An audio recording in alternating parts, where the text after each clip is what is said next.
Nuevo Testamento, sino que el Nuevo Testamento es fruto de un trabajo no solo de los predicadores que se convierten en los itinerantes del Evangelio, sino que también de las revisiones y aceptaciones que la Iglesia en el recorrido de sus primeros siglos le va a dar, y le va a dar también la característica o la identidad de palabra de Dios, pero directa y específicamente a esa producción apostólica. Entonces, en ese sentido vamos a iniciar y vamos a continuar con los estudios del semestre pasado, pero específicamente vamos a iniciar con el Nuevo Testamento. Bienvenidos, tal como lo dijo el doctor Pagán, bienvenidos hermanos. Quiero preguntar quién está por primera vez en el curso.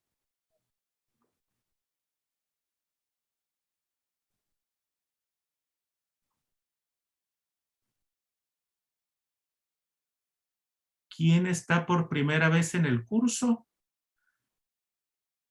Ninguno, todos vienen del curso anterior. Amén. Sí, muy bien, muy bien. Bueno,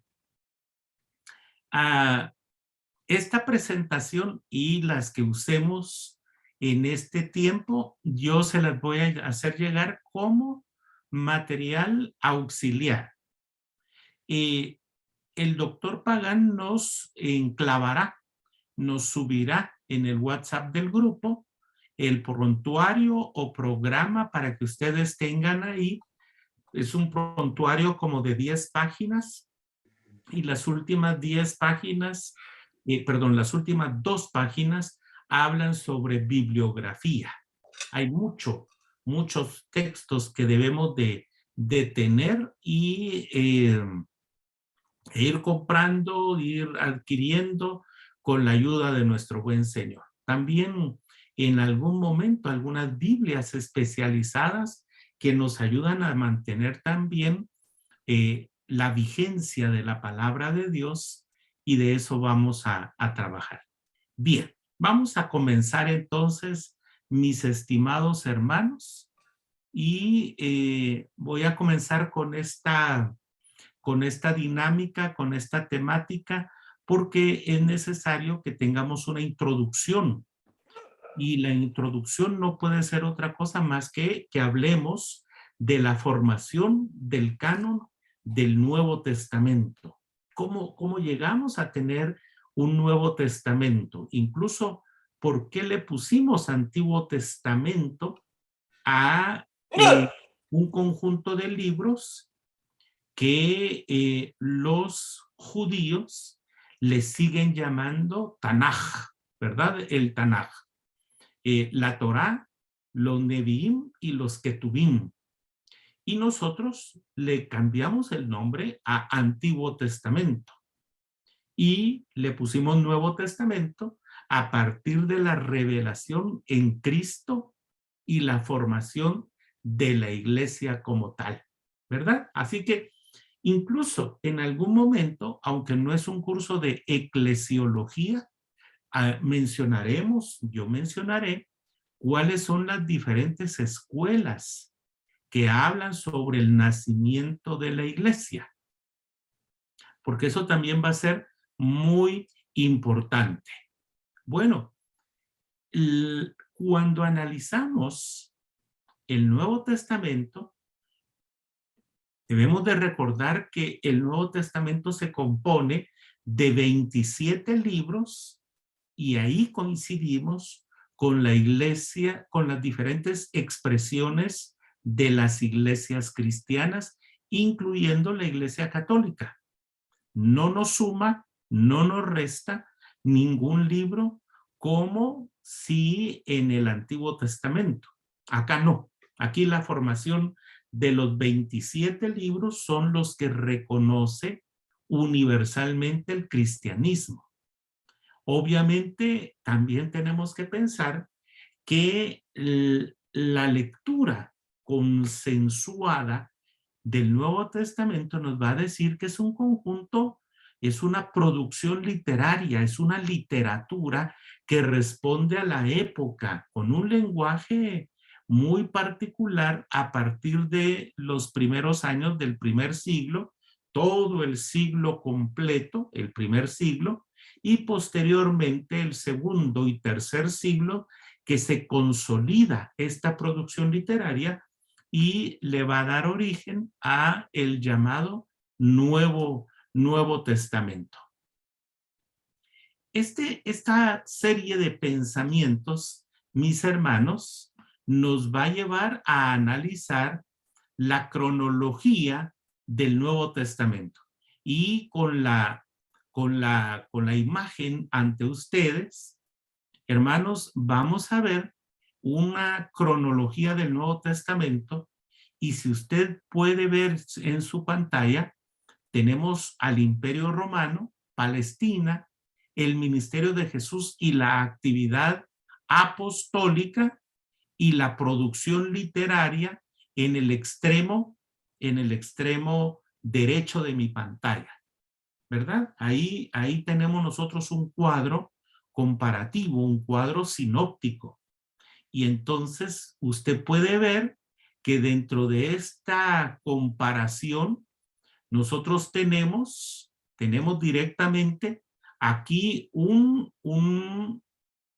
cuadro que nos va a llamar la atención porque representa en sí la forma en la que se dio el Nuevo Testamento. Ahora, obviamente hay pensamientos, análisis que los estudiosos hablan de que posiblemente, fíjese, le voy a dar tres opciones. Posiblemente Gálatas sea una primera producción literaria. ¿Cuál fue la razón por la que algunos creen que Gálatas es el primer libro del Nuevo Testamento que aparece? Porque tienen como fundamento que lo primero que surge y que hace conciencia para escribir, para detallar las memorias del pueblo de Dios, que ahora es la iglesia, principalmente corrigen los rumbos de la iglesia naciente, muy jovencita, y comienza también con herejías dentro de ella. Y por eso algunos piensan que Gálatas pudo haber sido escrita en el año 48, 49, y tradicionalmente se ha pensado que ha sido Primera de Tesalonicenses, la primera carta o el primer libro del Nuevo Testamento que se escribió, y algunos incluso han llegado hasta afirmar que fue Santiago el primer libro del Nuevo Testamento que se escribió. Bueno, esto son aproximaciones a la fe que nosotros trataremos de ir realizando. Aquí hay una línea de tiempo, que nos ayuda en la producción literaria. El Nuevo Testamento, como lo conocemos, está escrito de esta manera. Mateo, aproximadamente del año 72 al 74, así lo citan algunos. Marcos en el año 68, 69. Lucas también del 72 al 74. Juan posiblemente del año 90 al 100. Hechos de los Apóstoles del 72 al 64. Recuérdense que es un hermano gemelo, el libro de los Hechos, del Evangelio de Lucas. Luego aparecen algunas cartas, año 61, la carta a los Colosenses, 56, la carta a los Filipenses, 61, Efesios, 48, 49, Gálatas, entre signos de interrogación. Segunda Corintios en el año 56, Primera de Corintios en el año 55, la carta a los Romanos 57, Filemón en el año 62 y Tito en el 66, Segunda Timoteo en el 67 y Primera Timoteo en el 66, en el año 51 Primera y Segunda Tesalonicenses, años 60 Santiago, 69 Hebreos, del 90 al 100 Primera, Segunda, Tercera de Juan y Apocalipsis, y en el año 67 Segunda de Pedro, ¿verdad? Eso es lo que tenemos. Toda fecha es una aproximación. Toda fecha es una aproximación. No es una fecha exacta, ¿verdad? Ahora,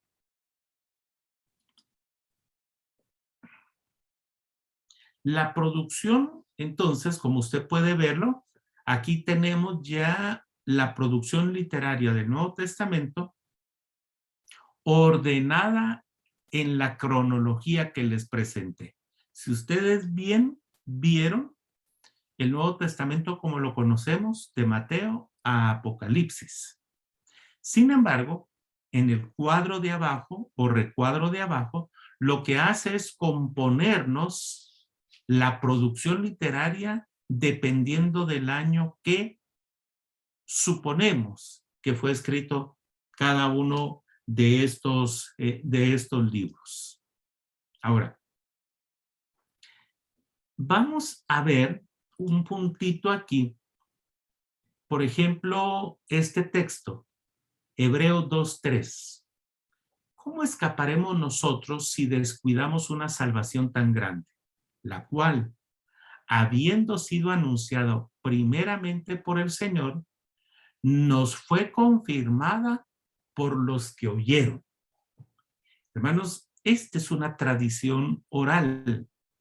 La iglesia nace y vive alrededor de la predicación y recuerdo y memoria, primero de nuestro Señor Jesucristo y después los que se convirtieron en apóstoles y también los predicadores, entre ellos hubo diáconos también que participaron en este proceso. Ahora, esto no es nuevo ni para los autores del Nuevo Testamento, ni para la comunidad, primero porque hay elementos lógicos de la historia de la humanidad, no hay imprentas. La tradición oral era fundamental en esta época y era una forma de caracterizar también la identidad de los pueblos. Su origen no está en la comunidad cristiana, sino en Jesús, quien instruyó a sus discípulos a lo largo de su ministerio público en todo lo concerniente al reino. ¿Qué es lo que estoy diciendo? Lo que estoy diciendo es que Jesús no escribe un libro, un itinerario. Jesús no escribe como nosotros estamos llamándole a nuestro mapa estudiantil prontuario. En algunos lugares le llaman sílabo, en otros lugares le dicen programa. Nosotros también le decimos prontuario, ¿verdad? Sin embargo, no tenemos nada escrito de Jesús de su propia mano. A algunos, como por ejemplo, algunos literatos, han dicho que lo que Jesús escribió es apócrifo. Y solo tenemos una referencia en el Nuevo Testamento, en los Evangelios, de que Jesús escribió, que fue cuando la mujer tomada en adulterio es traída delante de él en presencia de los fariseos y Jesús pone su rodilla en tierra y comienza a escribir en la tierra. Entonces, algunas personas dicen que Jesucristo lo que escribió nadie lo sabe. Nadie lo sabe. Lo único que nos demuestra es que Jesucristo sabía leer y escribir, pero no conocemos qué escribió en tierra. No me puedo arriesgar a decir algo porque puedo errar en la doctrina y de todos modos seguiría siendo una especulación, ¿verdad? Sería una especulación. Ahora, pero de Jesús nosotros no tenemos un prontuario, un itinerario, ¿verdad? Sino que, sino que lo que encontramos ahí es una predicación oral. Tenemos una predicación oral, una formación oral que Jesucristo hace con sus discípulos. Hechos 2:42. A mí me encanta Hechos 2:42 hasta el versículo 47. Y perseveraban en la doctrina de los apóstoles, en la comunión unos con otros, en el partimiento del pan y de las oraciones. ¿Cómo se reflejaba, se recibía, se asimilaba la doctrina de los apóstoles? De manera oral, a través de una didáctica que estos habían implementado precisamente porque Jesucristo fue el modelo para ellos de cómo implementarlo, ¿verdad? Ahora, de esa manera se hacía. Sin embargo, tenemos que comenzar a analizar cómo se recibe y cómo se transmite. Esto también es interesante pensar que los apóstoles transmiten lo que antes han recibido del Señor. Ahora, si yo pudiera hacer alguna pregunta, Wilson, por ejemplo, ¿cuán fieles fueron los apóstoles de replicar, de volver a enseñar lo que ellos habían recibido? Con todos los detalles del mensaje de Jesús. Por ejemplo, cuando nuestro amado apóstol Pablo dice que de la misma manera que él lo recibió, nos comenta, nos enseña y nos exhorta, que nosotros usamos esas palabras en muchas ocasiones cuando ministramos la comunión, la Santa Cena, la Cena del Señor, la Eucaristía, cualquiera que sea el nombre que nosotros le damos. ¿Cómo piensas tú, Wilson? ¿Cómo se dio la recepción y asimilación y transmisión de aquellos que se convirtieron en apóstoles por el llamado de nuestro Señor? ¿Qué ideas te dan, Wilson? Vamos a ver. Bueno, Dios les bendiga a todos.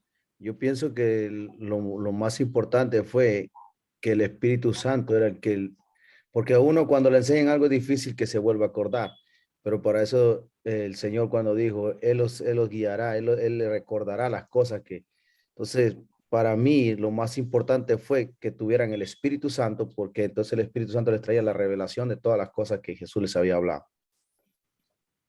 Muy bien, ese es un elemento que no cualquier, primero, predicador de otras corrientes, ¿verdad? Estos se convirtieron primero en predicadores del Evangelio del Reino, de lo que escucharon de Jesús. Pero hay un elemento ahí místico, en el buen sentido de la palabra, que es precisamente, Wilson, lo que tú estás mencionando. El Espíritu del Señor no solo está en Jesús, sino que se convierte también en un lazo, en un vínculo de quien da el mensaje y de quien recibe el mensaje para asimilarlo y también para provocar que estas personas sean fieles. Porque la pregunta sería, ¿fueron fieles en entregar lo que del Señor recibieron? Y lo que nosotros encontramos ahí es que ellos transmiten lo que antes del Señor han recibido. Por ejemplo, este pasaje, por lo cual también nosotros, sin cesar, damos gracias a Dios de que cuando recibisteis la palabra de Dios que oísteis de nosotros, no dice leísteis, oísteis de nosotros, la recibisteis no como palabra de hombre. Mira, Wilson, lo que tú afirmaste, sino según es en verdad la palabra de Dios, la cual actúa en vosotros los creyentes. Ahora, voy a dejar un momentito la presentación. Estoy estrenando tenía otra, pero estoy estrenando esta Biblia. Ayer la fui a traer. No, el viernes, perdón. La Biblia de la predicación. Ahí también Santiago, esa era la anterior que yo tenía, muy linda, ¿verdad? Y Santiago lo está teniendo ahí. Un amigo mío, Pablo Jiménez, un tremendo predicador, maestro de homilética, decano en algunas universidades de teología, fue quien nos ayudó a editar la Biblia de la predicación. Pero yo quiero hacer un distintivo no prejuicioso, sino que real. La Iglesia Católica se separa de nosotros por el distintivo de la predicación. La Iglesia Protestante, su gran característica, su gran identidad es la comunicación de la palabra, y entonces quiero incluir aquí la expresión, la predicación de la palabra oral. Sigue siendo la oralidad uno de los instrumentos que la Iglesia aprecia. Yo escribo mis sermones, pero estudio mis sermones, pero llego al púlpito y no lo leo. Parte de la comunicación, por supuesto, después de haber estudiado, es la oralidad. Esa es una característica. En cambio, los sacerdotes lo que hacen es leer su homilía de domingo, lo que ya el magisterio escribe, y ellos solo repiten y leen, le ponen su sal y su pimienta, pero nosotros todavía tenemos la preeminencia de la predicación oral. Por supuesto que históricamente los grandes reformadores convirtieron su predicación oral en manuales, en libros, en comentarios. Por ejemplo, el comentario de Calvino a la Epístola de los Romanos no es otra cosa más que la suma de sus predicaciones de las predicaciones orales que Calvino tuvo con la iglesia propiamente. ¿Verdad? Eso es un distintivo que nosotros podemos tener dentro de nuestra identidad como iglesia. Muy bien. Eso es parte de lo que nosotros podemos analizar y pensar, asimilar y cultivar y heredar incluso para las nuevas generaciones, ¿verdad? Para las nuevas generaciones. Eso es algo interesante. Ahora, vamos a proseguir con la lámina que teníamos en pantalla. Los apóstoles entonces transmiten lo que antes han recibido del Señor. La predicación es tradición en su sentido literal. Paradosis, es decir, comunicación de algo que previamente ha sido comunicado al predicador apostólico. Esa es la predicación. ¿Por qué les enseñé la Biblia de la predicación? Por dos o tres razones. Si realmente la predicación es el distintivo de la iglesia, ¿por qué ha caído en mano de neófitos? Es una pregunta seria. ¿Por qué ha caído en las manos de neófitos?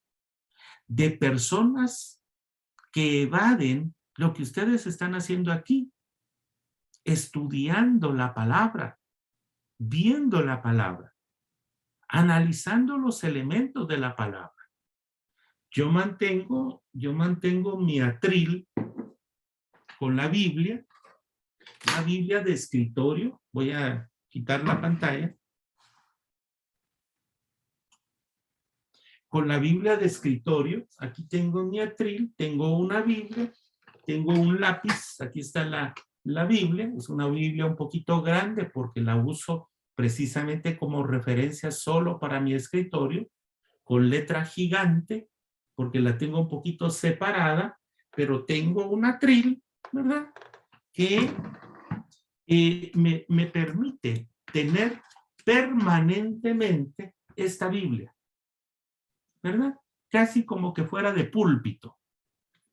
Incluso dice que es letra, vamos a ver, no crean que estoy viejito, sino es para separar un poquito, para mantener la distancia, pero dice letra supergigante, ¿verdad?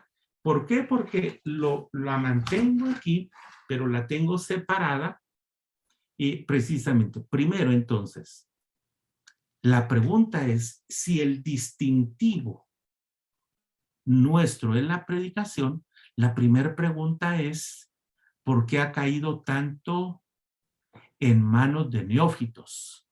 Segunda pregunta, ¿cómo en algunas iglesias ha pasado a menoscabarse? Es más, quiero usar una palabra que escuché de un maestro de homilética. Hoy la iglesia tiene cierto grado de minusvalía porque ha relegado la predicación seria, continua, profunda y exegética, y la ha sustituido por la algarabía. Por la algarabía, ¿verdad? Esa es una pregunta seria. Y lo tercero, ¿por qué la palabra de Dios ha sido sustituida por mensajes de estímulo y de autoayuda y se ha dejado por un lado la predicación exegética, sistemática, expositiva? ¿Por qué razón? ¿Verdad? ¿Por qué razón, mis amados hermanos? ¿Cuál es la razón o las múltiples razones? Y quiero decirles que no nos alcanzaría toda la noche para analizar, para pensar por qué las iglesias, la iglesia en general, ha sustituido la palabra. Y usted puede ver cómo esa palabra, dinero, muy bien, esa palabra se ha negociado. Y puedo hacer una afirmación: el cristianismo ha perdido en ese negocio. El cristianismo, porque nos hemos quedado con lo peor, no con lo mejor. A veces el dinero, la fama, ¿verdad? Incluso hasta las malas ideas de cómo debe ser un ministerio cristiano. A veces pensamos que la popularidad es sinónimo de unción. Pero en la historia del cristianismo vamos a encontrar también que no necesariamente La popularidad es sinónimo de la llenura del Espíritu Santo. Ahora, vean este pasaje de 1 Corintios. Porque primeramente os he enseñado lo que asimismo recibí, que Cristo murió por nuestros pecados, conforme a las Escrituras. Aquí vienen los dos elementos que les había mencionado anteriormente. ¿A qué Escritura se refiere? ¿Toda la Biblia? No. Se está refiriendo al Tanaj hebreo, el Antiguo Testamento en lenguaje nuestro. Y que fue sepultado y que resucitó al tercer día conforme a las Escrituras. Es un análisis profundo del Tanaj, que se ha convertido en las sagradas Escrituras para los apóstoles. Ahora, ¿sabe qué quiere decir también esto como enseñanza nuestra, mis amados hermanos? Que hay más de alguna parte de la iglesia que ha menoscabado el Antiguo Testamento. Somos una iglesia neotestamentaria, pero eso es quitarle la paternidad al Nuevo Testamento. Y su paternidad se encuentra precisamente en lo que los apóstoles reconocieron como la Sagrada Escritura, el Antiguo Testamento.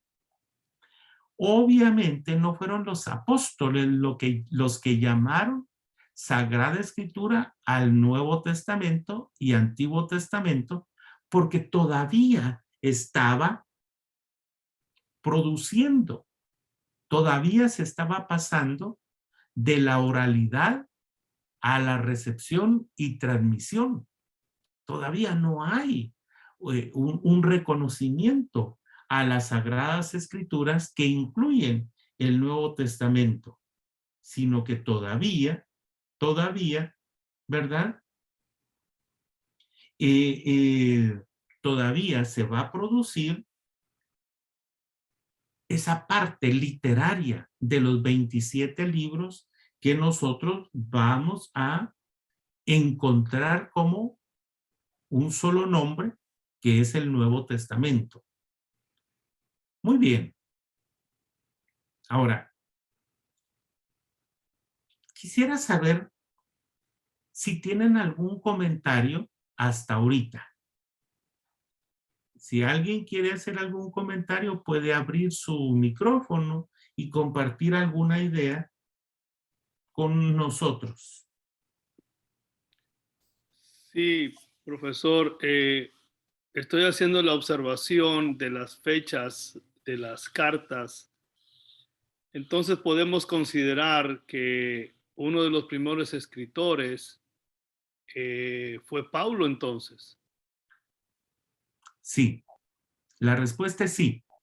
Sea este el libro de Gálatas o sea Primera Tesalonicenses, es más que evidente que fue Pablo. Yo voy a dar unas líneas también más adelante, mi hermano, ¿verdad? Sobre cómo Pablo surge como uno de los primeros escritores, posiblemente el primero de los escritores del Nuevo Testamento. Ahora, voy a aprovechar para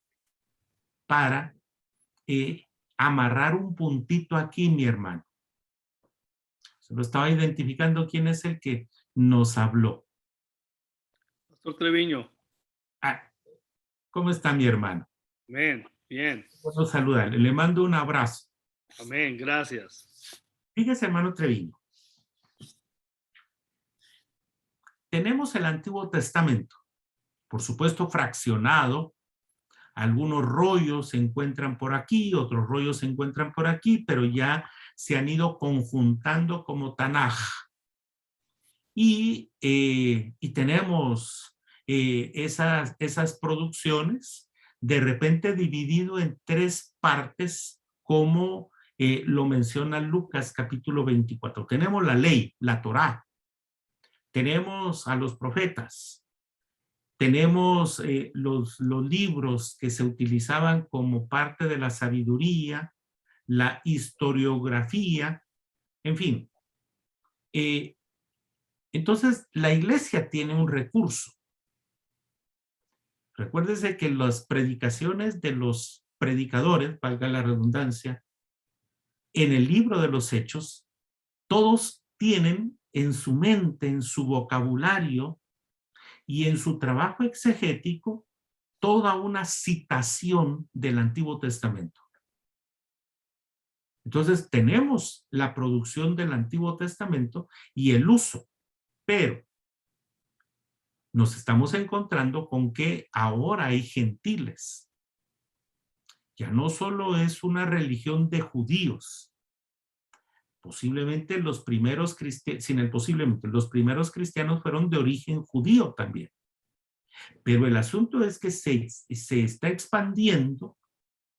Es incluso uno de los pleitos continuos entre grupos antagónicos de apóstoles y de cristianos, si incluimos o no incluimos a los gentiles. Entonces, surgen las diferentes herejías que se van a estar estacionando, están nutriendo esas herejías en el seno de la iglesia. Y entonces encontramos cartas que vienen a corregir esos males, que no necesariamente se piensa en ese momento que son cartas o libros, llamemos así, literatura, con el mismo nivel del Tanaj o Antiguo Testamento. No, eso no lo hacen los apóstoles. Eso lo hace el Espíritu Santo. Lo confirma el Espíritu Santo, ¿verdad? De forma misteriosa, Pablo sí le escribe, por ejemplo, la carta a un grupo de personas determinadas que están en la región de Galacia. Pero el Espíritu Santo, que es eterno, me sigue hablando a mí en Guatemala con la carta a los Gálatas. Pablo le escribe a la iglesia que está en Roma y Pablo no está pensando en mexicanos, porque no existen todavía en esa cosmovisión, por supuesto en esa antropología, pero el Espíritu Santo ya estaba pensando en él. Entonces, Pablo está escribiendo una carta a los tesalonicenses y está hablándole al grupo específico, no con la intención de que se volviera una carta, que se convirtiera en una carta para la cristiandad, sino específicamente para corregir los males. Ahora, esto sí es un aporte mío, hermano Treviño. Yo creo que uno de los problemas pastorales que los apóstoles logran identificar es que las generaciones que vieron y escucharon a nuestro Señor Jesucristo se están muriendo ya. Por persecuciones, por muertes naturales, por los ciclos de vida tan cortos que la humanidad ha experimentado cuando no hay una medicina avanzada. Se están muriendo los que vieron y oyeron a Jesús. Y eso está provocando que se pierdan las memorias de Jesús y que surjan también las herejías en medio de la iglesia. Entonces, dos de los apóstoles directos de Jesús reciben la encomienda y dos discípulos de los apóstoles reciben la encomienda para escribir los 4 evangelios que hoy nosotros tenemos. Entonces, hermano Treviño, lo que estoy tratando de decir, tal vez de forma resumida, es esto. Primero, ya con la Sagrada Escritura, que es el Antiguo Testamento, más la predicación oral de nuestro Señor Jesucristo, que estaba todavía vigente, todavía estaba en la mente, en el oído, en el corazón de quienes lo vieron, de los hermanos que lo escucharon y vieron con sus ojos palpablemente el ministerio de Jesús, pero ya se están muriendo. Entonces, eso produce la inclusión de los gentiles más la pérdida de la memoria de lo que Jesús predicó. Surge entonces la necesidad de corregir las herejías y los males de la iglesia. Por eso surgen las cartas primero, o algunas cartas primero, como Gálatas o Primera Tesalonicenses. Fíjese que la carta Primera Tesalonicenses, yo le quiero decir esto, hermano Treviño. Este es mi muy particular juicio. Todas las cartas son pastorales. Todas. A veces nosotros solo hemos dicho que las cartas pastorales son las dos de Timoteo y la de Tito. Yo creo que esas son cartas ministeriales, porque todas las cartas son pastorales. ¿Por qué razón pienso que son pastorales? Porque la pastoral no solo tiene que ver con la administración de la iglesia y el surgimiento de nuevos ministros y formación de nuevos ministros. Cuando yo predico doctrina en la iglesia o corrijo algunos males doctrinales en la iglesia, lo hago desde mi corazón pastoral. Cuando yo corrijo actos de moralidad en la iglesia, como 1 Corintios, también es parte de mi corazón pastoral.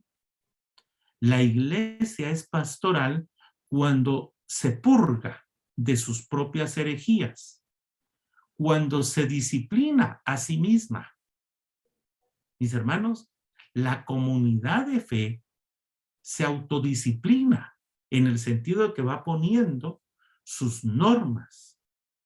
La comunidad de fe va poniendo sus exigencias éticas. Y nosotros encontramos cartas que son eminentemente moralistas, como 1 Corintios. Esa también es una carta pastoral que corrige la moralidad, la ética de la iglesia. Romanos y Gálatas y Efesios son cartas pastorales porque corrigen el rumbo doctrinal de la iglesia.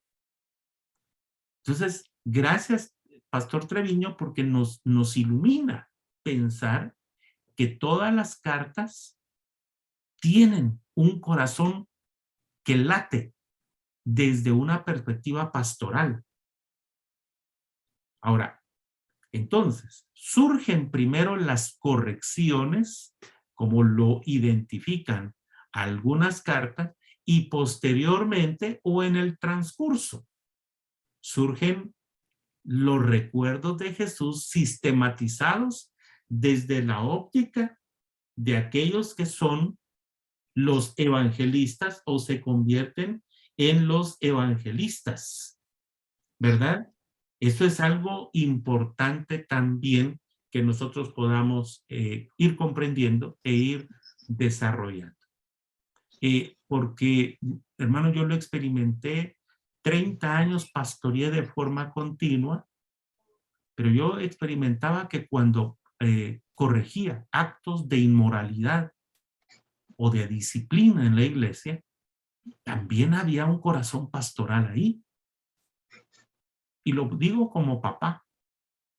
Yo no solo soy abrazos y abrazos con mis hijos. Muchas veces tengo que todavía corregir algunas dificultades que se presentan en mi hogar. Voy a poner un ejemplo sencillo, hermano Manuel.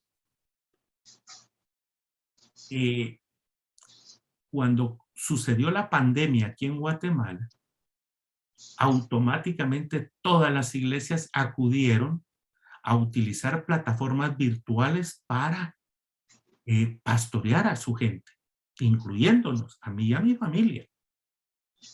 Y entonces, antes de la pandemia, nosotros en día domingo nos levantábamos a bañar a las 6 de la mañana y para favorecer a mi esposa, nos íbamos a desayunar fuera de casa. Y entonces nos íbamos a la iglesia. Ya cambiados, ya bañados, bien comidos, y entonces puntuales a la iglesia.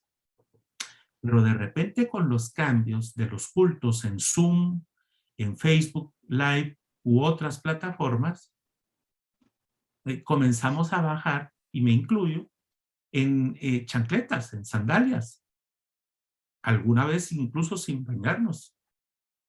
Medio nos peinábamos, aunque Manuelito comprenderá que yo no me tardaba mucho en peinarme, ¿verdad? Porque ya soy bastante calvo, entonces no me tardaba mucho en eso. Pero entonces, ahí sentados, a veces incluso un poquito tarde, a veces incluso comiendo a la hora del culto, Manuelito. Entonces yo dije, momento, momento, momento, momento.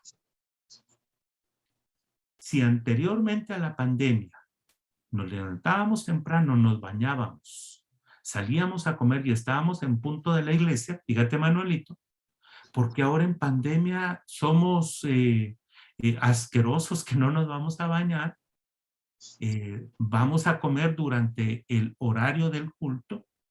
No, no, no, no, no, no.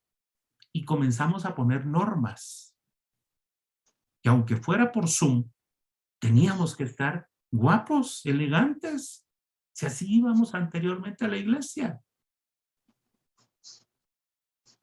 Y entonces también comenzamos a recuperar cierta disciplina. La iglesia se autodisciplina, mis hermanos.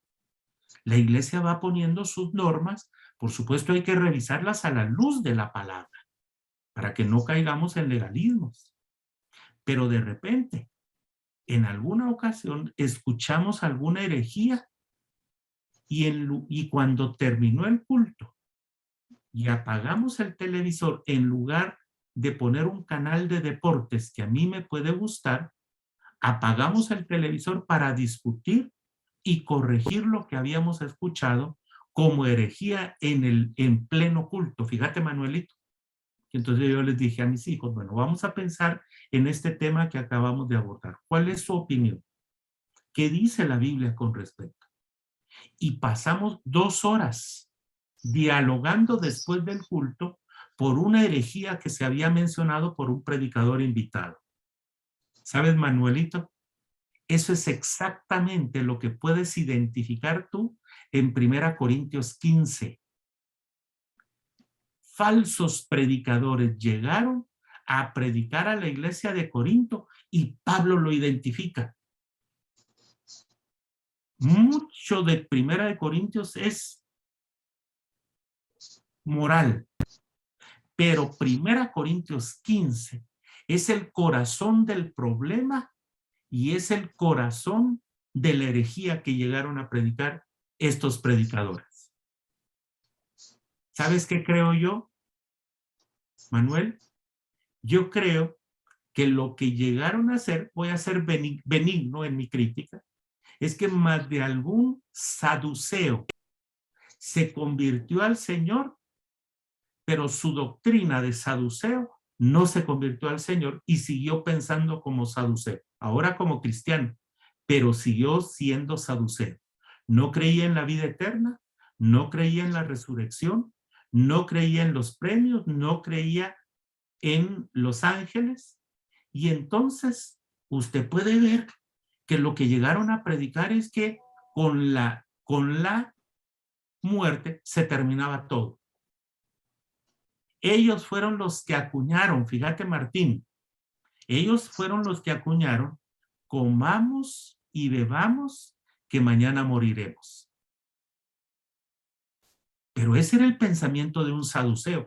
Yo pienso que pudo haber sido un saduceo cristiano, pero que su doctrina no se había convertido.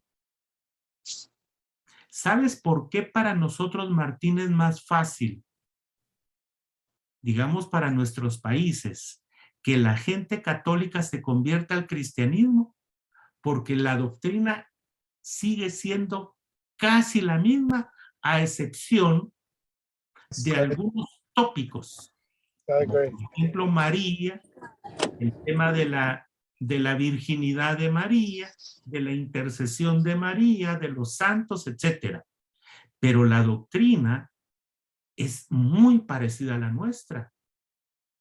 El tema de la Trinidad, según la Iglesia Católica, nos riñe con eso. Por supuesto, nos distanciamos de la Santa Cena, de la salvación por la fe, pero tenemos un lenguaje común. Entonces ahora, Martín, pero convertir a un mormón en cristiano, ahí sí la cosa se complica. O un musulmán que se convierta al cristianismo, su lenguaje es bien distinto al cristiano. Y posiblemente los predicadores a los que Pablo ataca en 1 Corintios 15 hayan sido saduceos.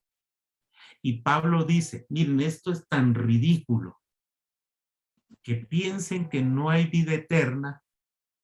Y Pablo se ríe y dice, ah, sí, pero se bautizan por los muertos. Dice, ahí está en 1 Corintios 15, ¿verdad? Ahí está en 1 Corintios 15. A eso, ¿verdad? Me lleva, digamos, tratar lo que el pastor Treviño nos está preguntando. Muy bien. ¿Alguna pregunta más?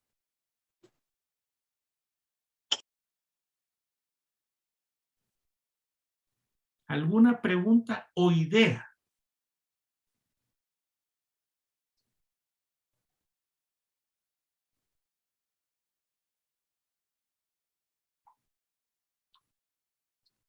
Muy bien. Prosigamos, ¿verdad? Vamos a proseguir. Bueno, entonces estamos hablando de cómo la tradición oral precede, se da antes, por supuesto, de los documentos escritos. Ahora, ¿qué después de la tradición oral, con qué nos vamos a encontrar? Con los documentos escritos. Esta etapa se conoce como la etapa prehistórica del Nuevo Testamento o de la formación de las escrituras cristianas. Primero fue la oralidad, viene la palabra oralidad de oral, para convertirse en libro. No crea usted que primero fue el libro, sino que la oralidad. Al parecer, el material de la tradición apostólica fue estructurándose, revisándose según las diferentes necesidades de la iglesia. ¿Cuáles eran algunas de esas necesidades? La proclamación apologética también, o sea, la defensa. Cristo era el centro de la apología, de la defensa de la fe. La enseñanza, como bien lo dice Hechos 2, 42 al 47, el culto, y posiblemente desde muy temprano empezaron a circular unidades de tradición que se convirtieron en confesiones de fe de la iglesia cristiana. Más o menos y formalmente agrupadas con miras a suplir las necesidades. Ahora, voy a dejar de presentar porque quiero que vayamos al texto. Bueno, primero, quisiera que pudiera ayudarme alguien como una dama. Creo que la hermana del Galaxy es una dama, o quién es una dama que me pueda ayudar. Que me diga yo y me dice su nombre. ¿Una dama? A ver, pues sí. Pero voy a leer. Muy bien. Ahora, entonces hazme el favor, mija. Tú vas a leer Primera Timoteo 3:16. Primera Timoteo 3:16. Ahora, miren ustedes esto, la crítica literaria dice que no fue Pablo el que lo escribió, que ya era parte de la declaración apologética, la defensa del ministerio de Jesús, y esto es una síntesis de la fe cristiana. Esta es una pequeña confesión, pero vean ustedes la profundidad de lo que vamos a tener. Incluso, por favor, miren el formato que los que editamos la Biblia le damos a ese texto. Tratamos de agruparlo.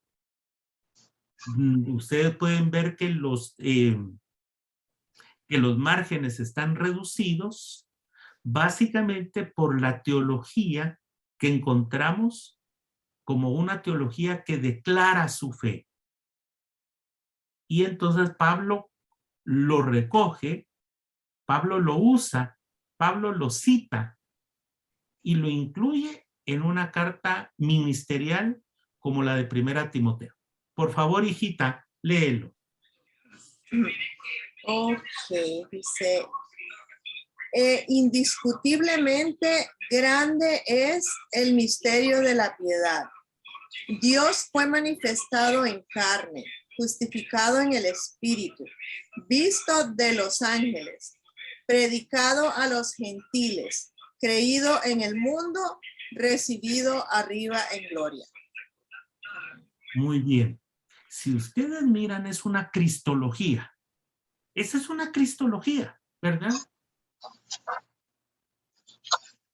Y entonces usted puede encontrar que a eso es lo que nos referimos. Voy a poner rapidito otra vez la presentación y la vuelvo a quitar. Entonces, miren lo que voy a leer. Al parecer, el material de la tradición apostólica fue estructurándose según las diversas necesidades de la iglesia. Ahora, ¿cuál era la necesidad de la iglesia en este momento? Voy a mencionar teologías o disciplinas teológicas. ¿Creen ustedes que había una necesidad escatológica aquí? Y la respuesta es no. ¿Creen ustedes que había una necesidad neumatológica? O sea, estructurar una teología del Espíritu Santo. No. ¿Creen ustedes incluso que había necesidad de estructurar una eclesiología? No. Era lo que se presentaba como necesidad, Nelson. La cristología, mijo. Porque Cristo seguía siendo la atención, el punto focal de la discusión entre los judíos y los ahora cristianos, y también era el mensaje. Vean ustedes, con mucho respeto, pero quiero que ustedes lo tomen con madurez. Hoy la iglesia es más neumatológica que cristiana. Ayer escuché una expresión muy interesante porque estaban en un sermón, porque estaban predicando de 1 Corintios 13 y decía, muchos piden un avivamiento del Espíritu, un derramamiento del Espíritu, pero nunca he escuchado, decía el predicador, que alguien pida un derramamiento de amor en la iglesia. Tanto para nosotros como creyentes, de amarnos los unos a los otros y de amar también al pecador para presentarle el evangelio. Ahora, otra cosa, si usted mira a Pablo, Pablo predicaba de Cristo. Entonces, ¿cuál era la necesidad en ese momento? Era una necesidad cristológica. Y lo que mi hermana acaba de leer es precisamente una necesidad sentida. La cristología. Entonces, la tradición apostólica fue estructurándose según las diversas necesidades de la iglesia. Proclamación, apologética, enseñanza, el culto. Y posiblemente desde muy temprano, ahora, fíjense ustedes, miren la lámina. Posiblemente Primera Timoteo se escribió en el año 66. Pero antes de esa época, si es así como dicen los comentaristas, antes del 66 ya se tenía esta declaración de fe que Pablo toma y lo incluye en este pasaje que recién nosotros acabamos de leer, ¿verdad? O sea, se tiene la necesidad. Ahora, voy a quitar otra vez porque viene el segundo pasaje. Ahora necesito a un varón que lea Hechos, capítulo 2, verso 42 al 47. Y antes de que lo lea, quiero pedirles que ustedes identifiquen las marcas, los distintivos de la iglesia. ¿Cuáles serán los distintivos de la iglesia según Hechos 2, 42 al 47? Y por lo menos encontremos 5. Los 5 distintivos de la iglesia o características de la iglesia son las mínimas que una comunidad de fe cristiana hoy debe tener. Pero ustedes me los van a identificar después de la lectura. Así que quien lea, lea despacio, porque quienes estamos escuchando, posiblemente tengamos una Biblia al lado, pero vamos a necesitar escuchar para identificar 5 áreas que la iglesia debe de tener para apreciarse de ser una iglesia cristiana. Muy bien. ¿Algún voluntario?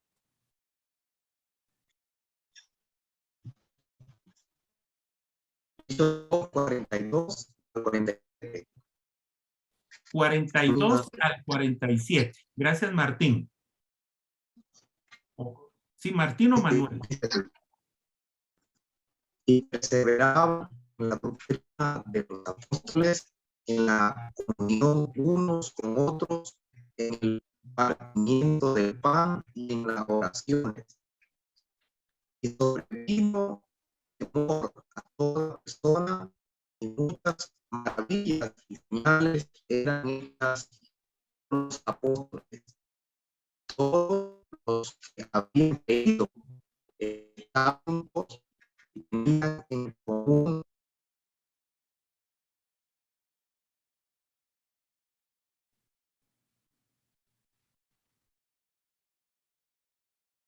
Manuelito, voy a poner a otro estudiante a leer, fíjate, mi hijo, porque tenemos problema con tu señal.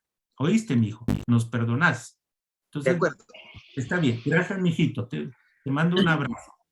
Tal vez alguna otra persona, porque teníamos problemas con la señal con Manuelito. Claro que sí. Amén. 42 al 46, ¿no, pastor? O Martín. Gracias, Martín. Sí. Hechos 2, 42 al 47. Amén. Y perseveraban en la doctrina de los apóstoles, en la comunión unos con otros, en el partimiento del pan y en las oraciones. Y sobrevino temor a toda persona, y muchas maravillas y señales eran hechas por apóstoles.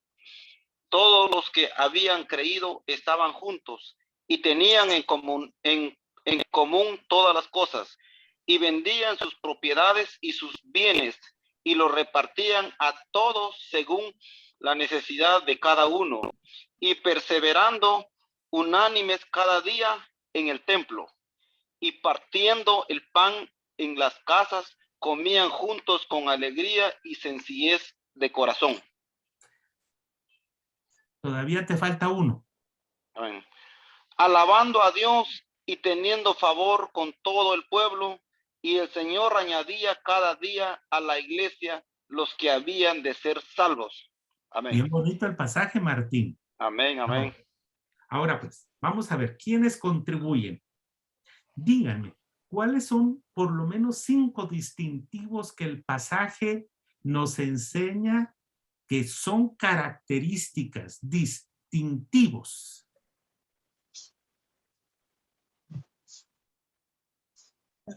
Bueno, primero perseveraban todos juntos unánimes. Muy bien, para ahí, mijo. ¿Cómo se llama eso, Jairito? El cómo perseverar, el ser consistente, ser disciplinados. Usa un lenguaje bíblico. Ujú. Koinonía, comunión. Ahora, una iglesia, fíjate, Jairito, mira lo que te voy a decir, mijo. Una iglesia no es un conjunto de anónimos. Una iglesia es un conjunto de hermanos, de hermanas, que nos conocemos y que frotamos la comunión, elaboramos la comunión. ¿Por qué? Porque nos conocemos, porque nos estimulamos, porque nos animamos unos a otros en el temor del Señor. Muy bien, Jairito. Ya llevamos uno. Y ahí aparece la palabra koinonía. Koinonía. Muy bien. Ya les di entonces la guía por donde Jairito es el que nos ayuda ahí. Sigamos. ¿Qué más?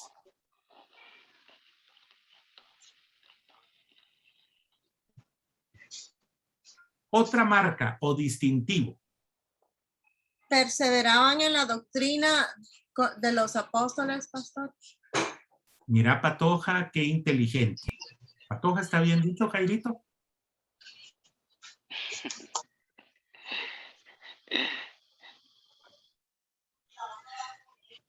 ¿Cómo dicen en tu país de origen?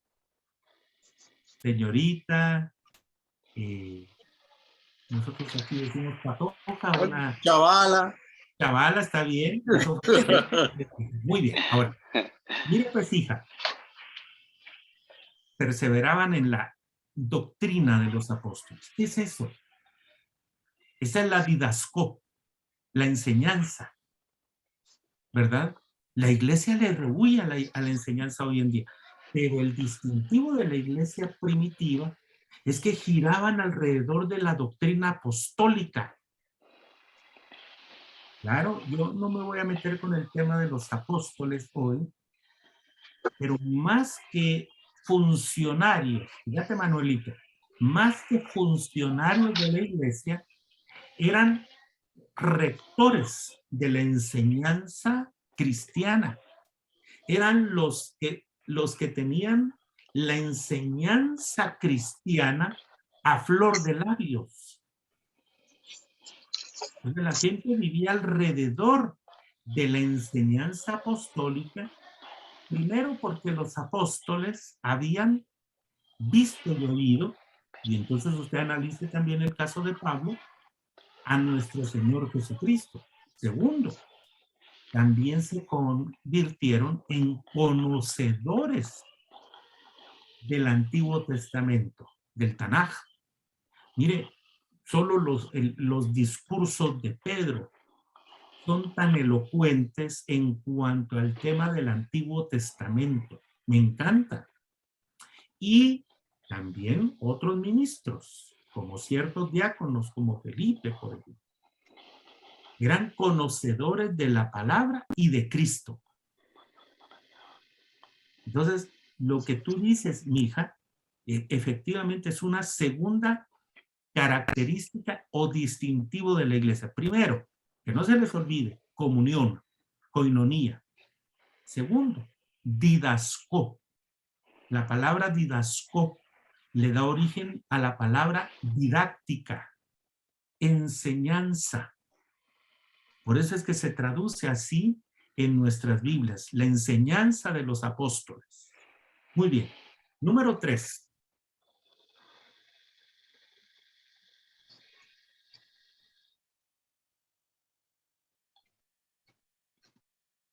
¿Qué más identifican? Yo les estoy dando las bases para el sermón. Lo que yo veo que juntos estaban unánimes también en lo que creían, estaban convencidos, no solo por las señales, aparte que habían personas que se asombraban, pero creían y se convertían, por decir así, eran seguidores por lo que habían ya testificado. Muy bien. Voy a tomar la primera parte, Jairito, y luego dejo la segunda parte de lo que estás diciendo.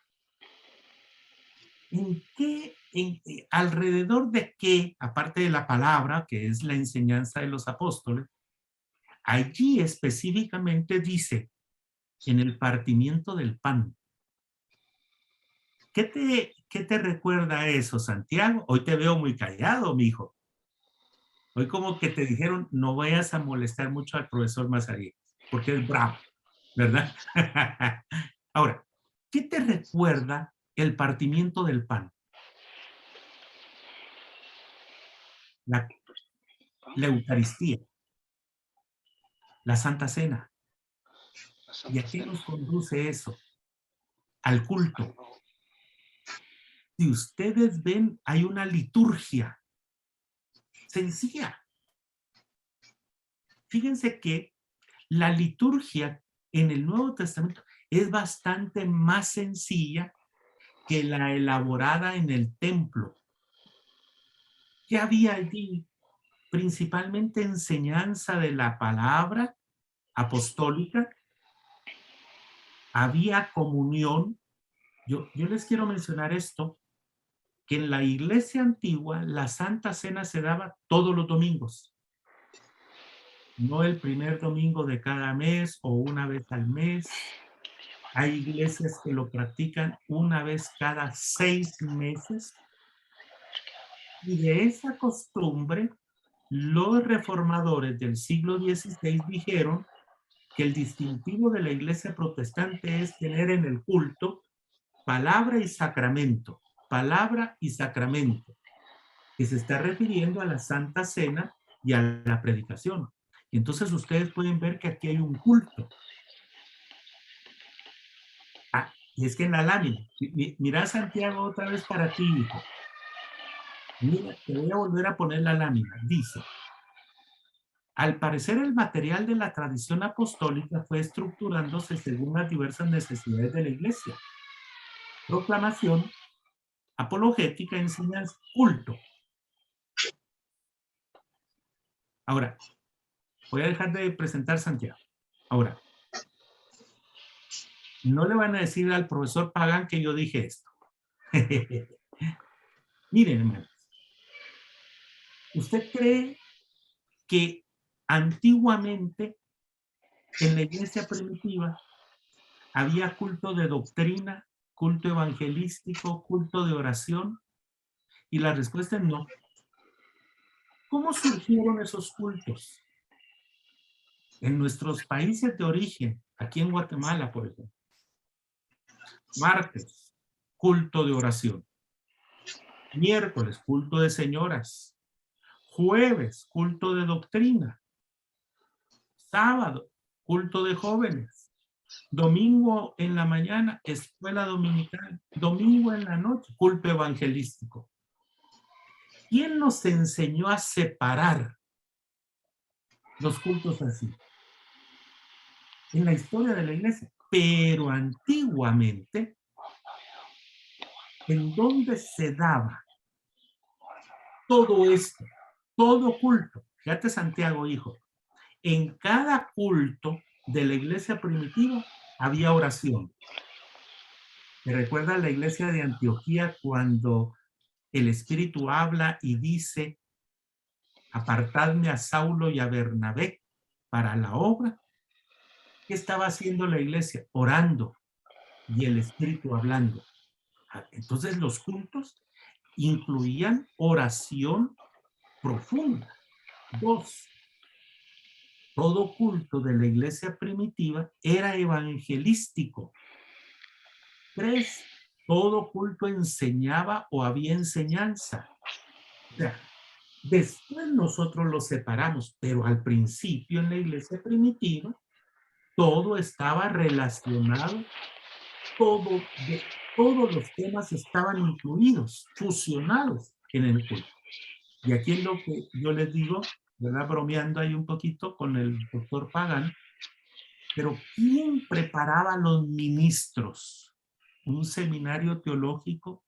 ¿Una facultad de teología? No. La iglesia formaba a sus ministros. Posteriormente tuvimos que desarrollar instituciones, por ejemplo, de beneficencia. Ahorita me voy a meter con ese tema. World Vision, por ejemplo, visión mundial que ayuda a los niños huérfanos, que ayuda a proyectos con gente muy pobre. Compassion, otro ministerio que beca niños para que sigan estudiando. No era la institución, era la iglesia. Porque entonces aquí viene otro distintivo. Entonces, el tercer distintivo, ¿cuál es? El culto. Otro. Vamos a ver. ¿Cómo los identifica? Solo dos nos faltan. ¿Cuál es el cuarto que usted logra identificar?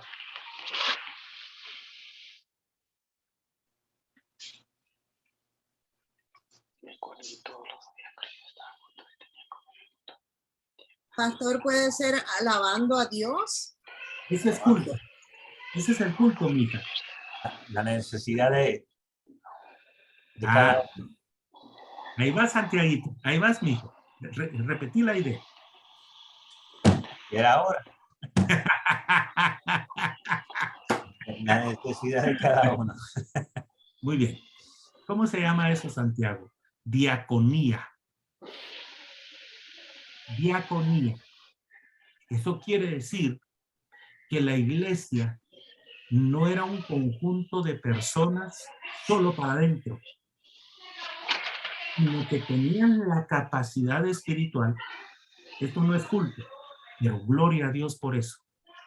Porque tenían la capacidad de ver a su alrededor y de suplir las necesidades de aquellos que las tenían y manifestaban.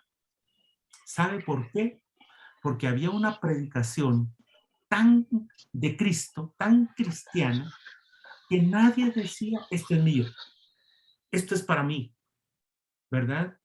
Hoy nosotros tenemos comunidades cristianas que son egoístas,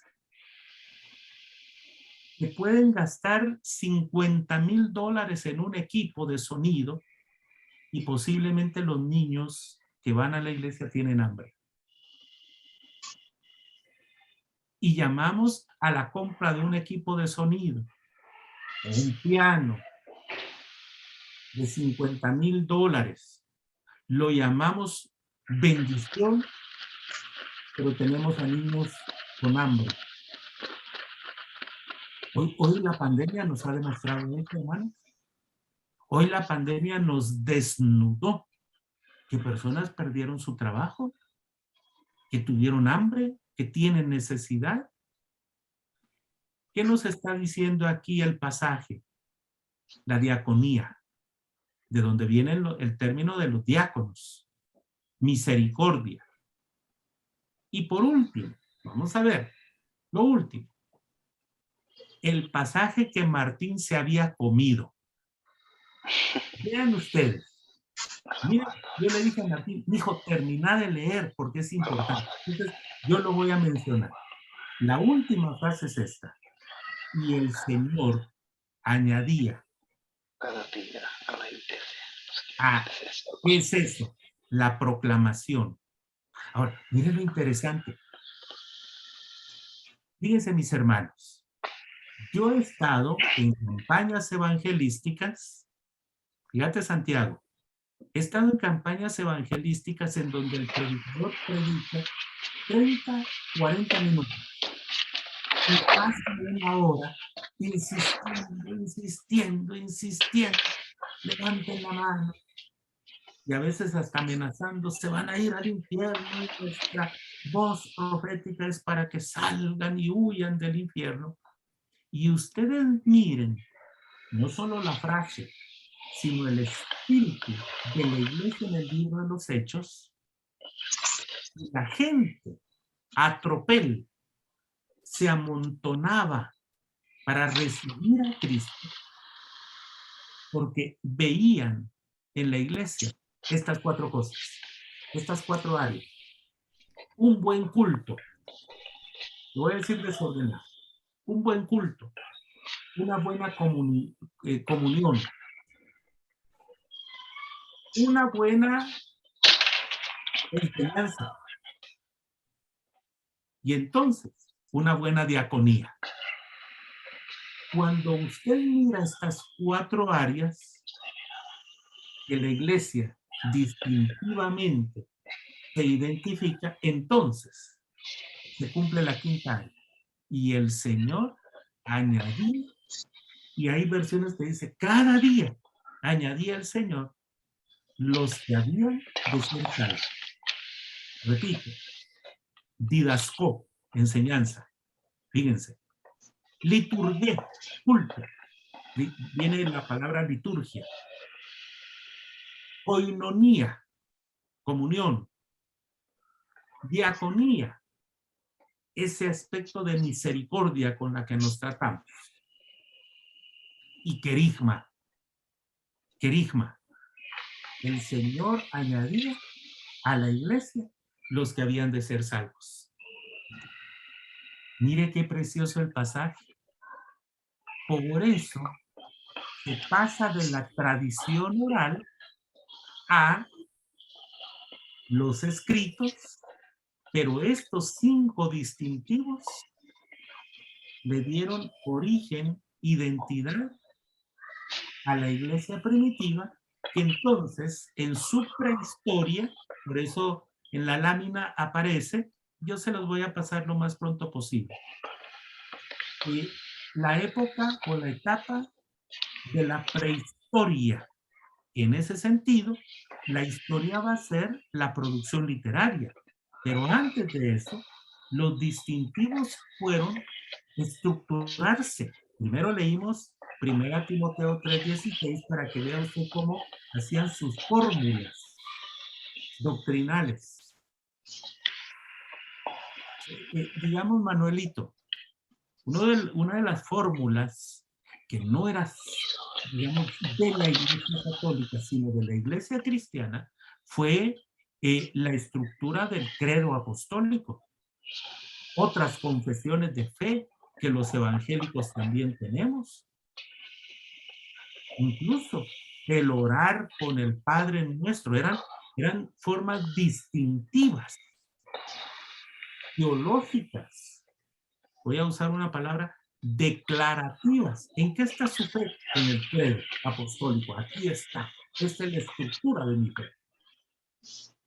Pero como todavía se está formando la cristología, 1 Timoteo 3:16, si ustedes lo leen y releen en su casa más tranquilo, se van a dar cuenta que es todo un tratado cristológico en breves frases. Segundo, el pasaje que vimos es un pasaje que distingue a la iglesia en por lo menos 5 grandes áreas que hoy tendría que tener. Cuando usted predique de este pasaje, porque lo más seguro es que lo va a predicar, y usted va a recibir su ofrenda y dice, la voy a compartir con el doctor Mazarios porque él me dio el bosquejo. No, eso es broma. Pero si ese bosquejo es hablar de la iglesia hoy en día y sus características. ¿Por qué? Porque hay proclamación, hay una defensa de la fe, hay una enseñanza, un culto. Entonces, por eso es que comenzaron a hablarse de estas tradiciones, en el buen sentido de la palabra tradición, agrupadas, como 1 Timoteo 3:16, que posteriormente se van a convertir en los libros. Por eso se llama esta etapa la prehistoria, ¿verdad? La prehistoria. Muy bien. Dejemos unos 2 o 3 minutos finales para alguna pregunta que ustedes quieran formular o un comentario que ustedes quisieran hacer en este momento. Por favor, mis hermanos. Bonito el pasaje, ¿verdad? Muy lindo si usted lo analiza de esa manera. Profesor, quería escribir los 5 distintivos. ¿Eran 5? Sí. Eran coinonía, carisma, diaconía. ¿Qué más? Didache. La didáctica o digamos, ahí aparece la palabra didasco. Ok. Didáctica. No sé si tienes culto o liturgia. Liturgia. Oh, no, eso no lo tenía. Muy bien. Ahí lo tienes, pastor. Si Ok. quieres te lo repito y tú lo verificas. Sí, dígamelo. Didasco. Enseñanza. Koinonía. Comunión. Diaconía. Liturgia o culto. Y querigma, que es proclamación. Ahí sí ya los tienen. Ya Sí. nos pusimos de Sí, acuerdo. Muy Bendición. bien, gracias. Para servirte, mi hijo. Amén. ¿Alguno otro?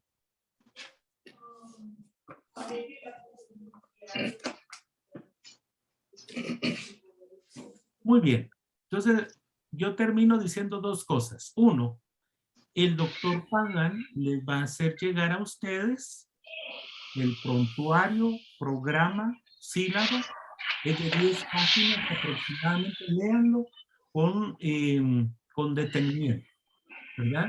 Y segundo, yo les haré llegar, abran un folder, por favor, en sus computadoras,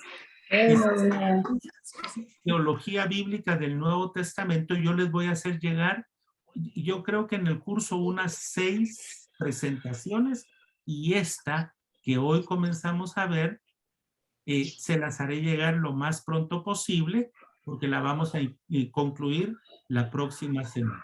Mis abrazos, que Dios les bendiga en este nuevo año y la bendición de Dios esté con ustedes en todo momento. Así que vamos a estar en una etapa bonita. ¿Oyen? Que el Señor... Amén, amén. Amén, pastor. Bendiciones, hermanos. Buenas noches Gracias, a Dios todos. lo Dios les bendiga. bendiga. Amén, amén. bendiciones. Dios bendiga a todos.